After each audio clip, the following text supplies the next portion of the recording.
Hai semua, Assalamualaikum warahmatullahi wabarakatuh. Perkenalkan, nama saya Rosida, saya dari program studi bimbingan dan konseling Islam. Nah, saya di sini akan sharing tentang perkembangan kecerdasan dan mental. Nah, apa sih kecerdasan itu?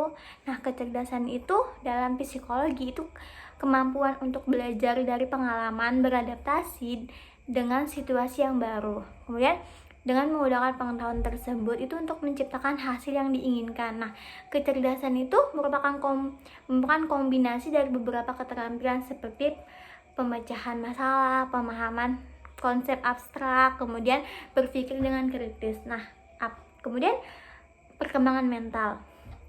Apa sih perkembangan mental itu? Nah, perkembangan mental itu bertujuan untuk perubahan dalam memahami intelektual dan kognisi sepanjang rentang hidup. Nah, perkembangan mental ini melibatkan faktor-faktor seperti kecerdasan, memori, dan keterampilan pemecahan masalah. Oke, kemudian di sini ada tahap-tahap. Nah, di sini ada tahap sensori motor. Nah, dari 0 sampai 2 tahun itu, pada tahap ini anak itu belajar melalui indera dan motorik. Mereka mulai memahami bahwa objek yang tidak terlihat tetap ada, yaitu konsep objek permanen. Nah, kemudian ada tahap operasional 2 sampai 7 tahun. Nah, pada tahap ini anak-anak itu mulai menggunakan bahasa dan simbol-simbol untuk berpikir, namun masih terbatas berpikir tersebut dalam hal logika dan pemahaman perspektif orang lain. Kemudian ada tahap operasional, itu 7 sampai 11 tahun. Nah, pada tahap ini anak-anak itu mulai dapat berpikir secara logis tentang objek konkret dan memahami konsep-konsep seperti konservasi, misalnya bahwa jumlah cairan tetap meskipun wadahnya tuh berbeda bentuk, terus berbeda ukuran. Kemudian ada tahap operasional formal, yaitu 11 tahun ke atas. Nah, pada tahap ini anak-anak dapat berpikir abstrak, hipotensial, dan analitis. Mereka dapat memahami ide-ide yang lebih kompleks dan memikirkan kemungkinan yang lebih jauh. Nah, kemudian ada perkembangan mental dan emosional.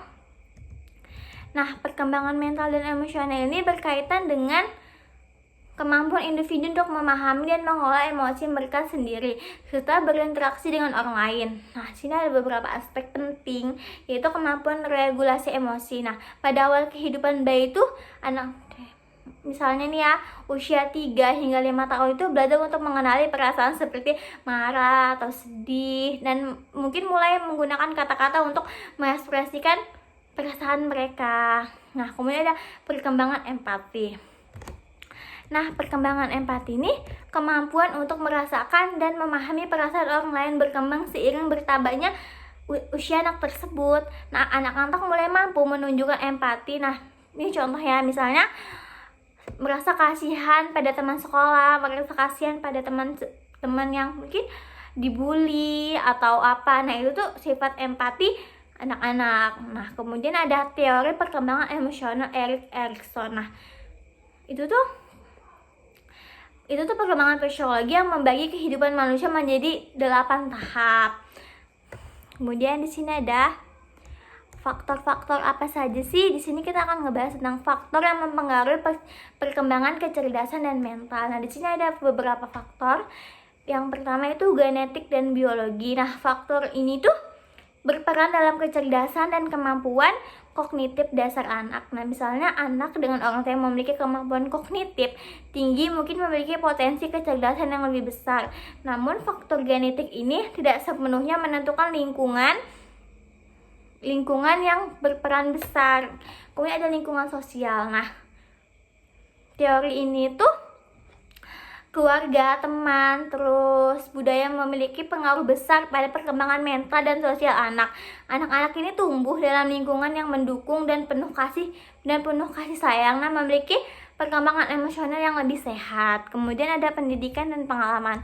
Keterpaparan anak pada pengalaman itu belajar yang kaya dari simulasi kognitif. Nah, akan mempercepat perkembangan kognitif mereka. Nah, misalnya itu anak yang diajak berbicara, membaca atau bermain dari berbagai alat peraga dapat meningkatkan perkembangan bahasa dan keterampilan mereka untuk berpikir. Nah, kemudian ada kesehatan nutrisi. Nah, kesehatan fisik termasuk gizi yang baik sangat penting bagi perkembangan otak anak dalam kecerdasan anak. Kemudian kekurangan gizi pada anak itu dapat berdampak pada kemampuan kognitif dan emosi mereka. Nah, mungkin itu saja yang bisa saya sampaikan. Kurang lebihnya terima kasih. Wassalamualaikum warahmatullahi wabarakatuh.